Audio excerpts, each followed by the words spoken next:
to Mo's World, the baseball podcast. Yep, another baseball podcast. Here we talk about baseball like a few friends sitting at the bar. Awesome. We welcome your input and look forward to your comments.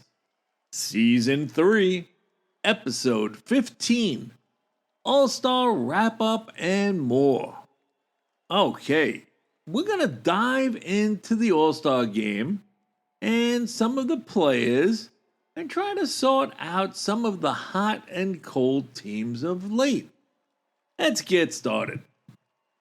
So with every other week podcast schedule, sometimes I think it's a bit long between segments. Let me know what you think. Every week or every other? Do you remember the All-Star game? The game had a lot of good energy. I thought from Citizens Bank Park, home of the Phillies, we don't see a lot of All-Star game shutouts. So this one at 4-0 for the American League was kind of surprising. How ironic that 3 out of the 4 runs knocked in were by Yankees. Cody Bellinger, who won the MVP, and Ben Rice. The Yankees have been struggling for big hits lately as well, and that was pretty ironic to see. Citizens Bank Park, it always looks good packed, and it looked good with the 43,916 fans going ballistic for the game. I thought it was a really good mix of veterans and rookies at this game. The American League had a whopping 19 first-time participants. The National League had 17. Wow. If you really looked at it, the pitching staffs were loaded with first-time All-Stars. The 2026 Major League Baseball All-Star Game featured a total of 15 strikeouts in the National League. Now, this performance set a record for the National League, and it struggled against the American League's pitching. And throughout the game, the American League and National League combined for 27 strikeouts in the game. That's the part that made it boring. 27 strikeouts. But let's get real. It was a true representation of today's game. All or nothing philosophy. Even the All-Stars do not make contact like players used to. Which made me think, yes, there were a lot of new faces in the game, but what about the veterans of today's game? It's always cool to see a new player come on and get the recognition, like Kevin McGonigal. That was cool because he had some roots from Philadelphia, and it was cool seeing Mike Trout. We've been hearing for years about possibly being traded to the Phillies and how close he is to where he's from. Everybody knows Mike Trout. That was his 12th All-Star appearance. But did you realize it was 10 for Freddie Freeman? And surprisingly, or at least it's surprising to me, it was 10 for Chris Sale. So Bryce Harper had 9. That was his 9th appearance. And come on, you got to look at that list and say, wow, 10 for Freddie Freeman, 10 for Chris Sale, 9 for Bryce Harper. Hey, even Aroldis Chapman, I was surprised that he has 9. Salvador Perez has 9. As far as the rest of the current players active in Major League Baseball, I think the rest on this list have seen the last of their All-Star appearances. But who knows? I may be wrong. Jose Altuve has 9. Justin Verlander 9. Craig Kimbrell 9. Aaron Judge has 8. He might get a few more if he ever stays healthy. Max Scherzer has got 8. Nolan Arenado has got 8. And Mookie Betts has got 8. So those are the guys that continually make the All-Star team. Like I said, looking at the names who's been to the most, the name of Chris Sale is the one that surprises me because, you know, Chris Sale has always been a dominating pitcher.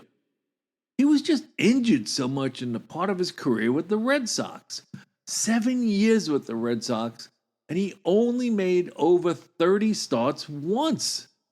You say you really can't blame the Red Sox for dumping him onto the Braves, or so they thought he was being dumped.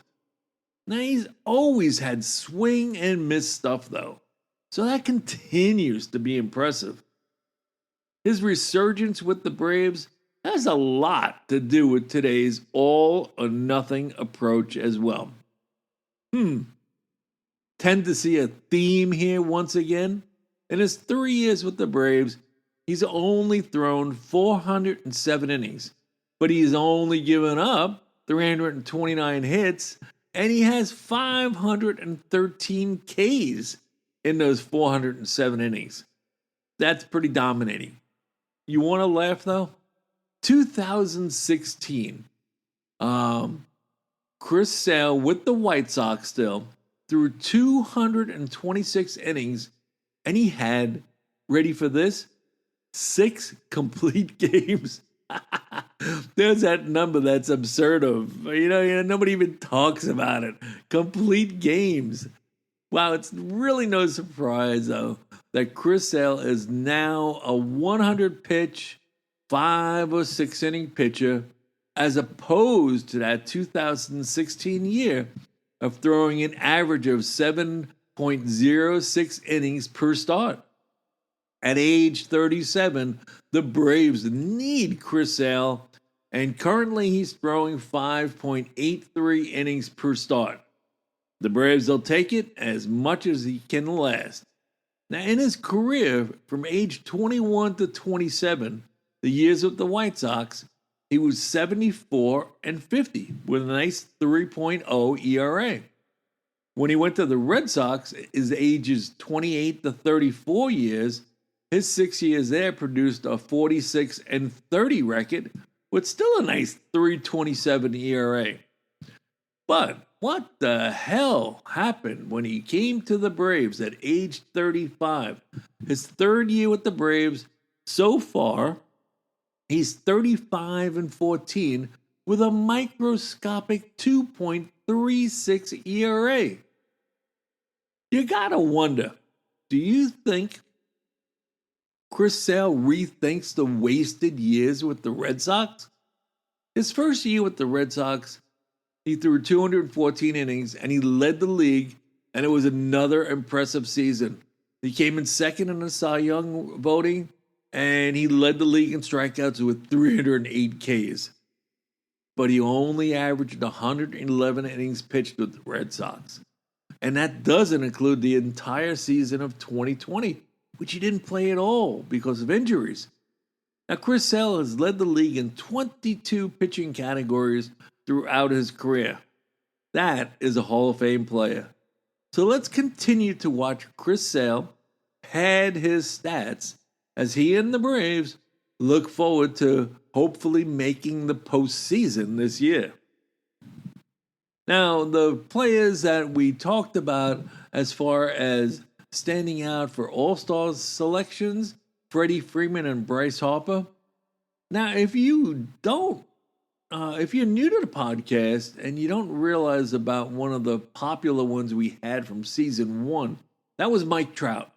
In season 1, we said episode 10 was the Mike Trout finished with a question mark because of his obvious struggle to stay in the lineup with injuries.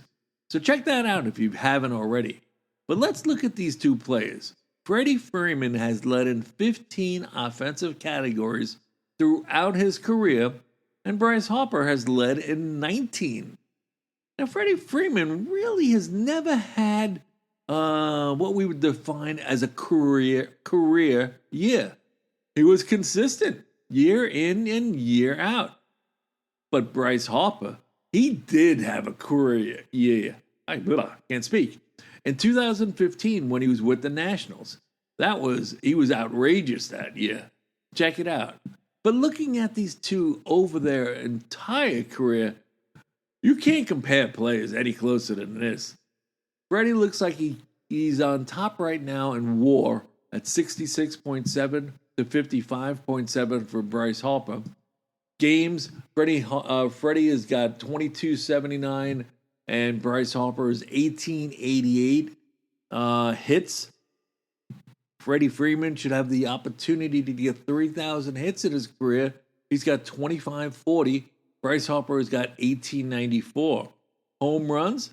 Bryce Harper has 384. Freddie Freeman 382. Freddie Freeman's got 1,373 RBIs as opposed to 1,111 for Bryce Harper. Now, batting average, 299 for Freddie, 279 for Bryce Harper. On base percentage, 385 for the both of them. Play a whole career and they're tied at that. Slugging, Bryce Harper has it 518 to 509.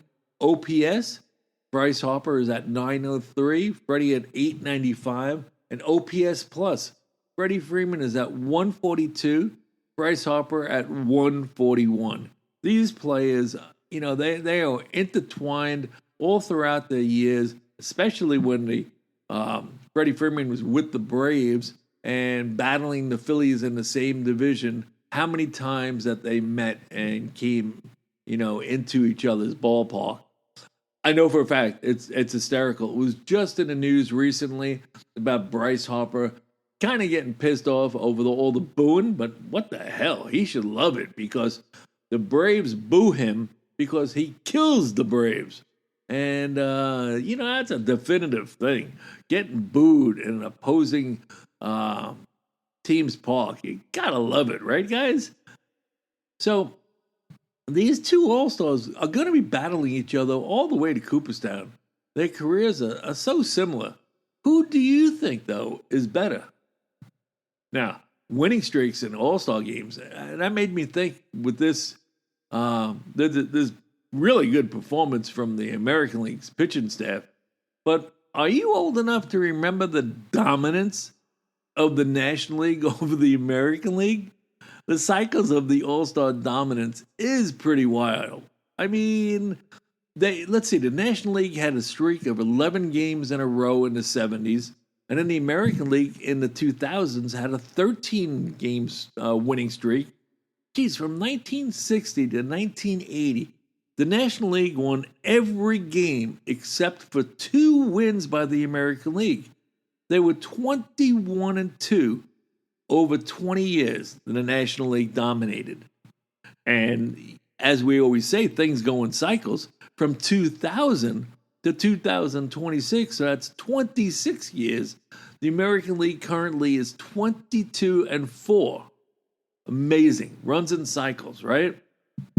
Talking about cycles and winning streaks. Wow. A 15-game winning streak can redefine your season. And now that is exactly what has happened to the nothing going right for the Red Sox to the nothing going wrong for the Red Sox. What blows me away is the fact that it has been 80 years since a Red Sox team has won as many as 15 games in a row. The 1946 Red Sox, with Ted Williams and all, who won the pennant with 104 wins, was the last Red Sox team to win 15 in a row until this Red Sox team. Come on, that's wild. So obviously the Red Sox would be buyers now at the deadline. Which reminds me, what did Mostradamus say about the Red Sox in an earlier podcast? I believe he said, the Red Sox should be interesting. I estimate 90 win season. Okay, let's see what that's all about, right? Now, as far as longest winning streaks, we know it's the Red Sox, right? But did you remember that the Mariners have had an 8-game winning streak? They did that back in May, the end of May to the beginning of June. The Yankees have had an 8-game streak early in April. even more interesting so, the Orioles have had various 7-game winning streaks and losing streaks. Same thing with the Guardians. They win 7, they lose 7. And the Rays, they win 7, they lose 7. Crazy. So the longest winning streaks of 2026 so far. But could the next streak come from the American League Central to redefine that race? Or what about the National League Central? Actually, this year, we're going to have some races at the end. In any division. Well, except one that the Dodgers play in. But any 10-game winning streak can reset a division. There's still plenty of time for many teams. But it is getting harder to root for the Kansas City Royals, the A's, the Royals, and unfortunately the Colorado Rockies. But the Rockies do have the outside chance of winning the most games this year, as they have in the past 3 or 4. So let's hope for that at least. But those teams really have no pitching. And the Nationals continue to be our Jekyll and Hyde team this year with shit pitching and great hitting. It keeps them competitive and exciting and makes you lose your mind. And they're drawing well. I guess. Can you say that they're drawing well? That's a good question. I think the Nationals should be drawing a little bit better. They are pretty much the lower tier in attendance at 23,264. That's the bottom 10 teams. We know the top 10 teams, like the Dodgers, they're averaging 50,544. You got the Padres, Yankees, Blue Jays, Phillies, Giants, Cubs, and Mets. Those are the top 10. But what I'm going to ask you about is about the middle teams in the league. Because they are like that kid in school who isn't the teacher's pet or the pain-in-the-ass kid. He's just the one that gets lost in the crowd. And those teams this year are the 10 teams in the middle. And this is based all on attendance. So surprisingly, we've got the Boston Red Sox.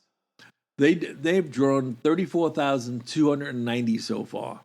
We've got the Los Angeles Angels, the Milwaukee Brewers, Houston Astros, Texas Rangers, the Rockies, the Diamondbacks, the Detroit Tigers, and the St. Louis Cardinals. And bringing up the rear is the Cincinnati Reds, who've brought in 25,421. So that's an interesting middle list of teams in attendance, right? True, the Red Sox do not usually belong in this group, but this year they are. Can we expect any of these teams to make the playoffs? Well, like we said, if you're in the American League West or Central and the National League Central, then you stand a chance. We still seem on track with some great wild card races. So continue to watch those teams and others for any spurts, especially with the deadline coming up, right? So we've talked about many teams and the potential to still win, and you never know who might be a seller or a buyer. But all the news around the Red Sox and their entrance into the wild card leaders will have everyone thinking the same. They're buyers now. Damn, everybody's going to be saying, look what a 10-game plus winning streak can do. Exactly. Hang in there. Help may be coming for your team. Well, I think that's a wrap on today's show. I hope you enjoyed our 15th episode of Season 3 of Mo's World, the baseball podcast. We are in our in-season schedule for releasing new episodes every other Friday. Our next episode will air on August 7th, 2026, as each episode is approximately 20 minutes long. And don't forget, we have a new section in the podcast where you can support us and become a subscriber. Shoutouts, contests, and more to come for those who do. Thanks for listening. And please spread the word to your friends. In the meantime, ask yourself, whose world is it? It's Mo's World.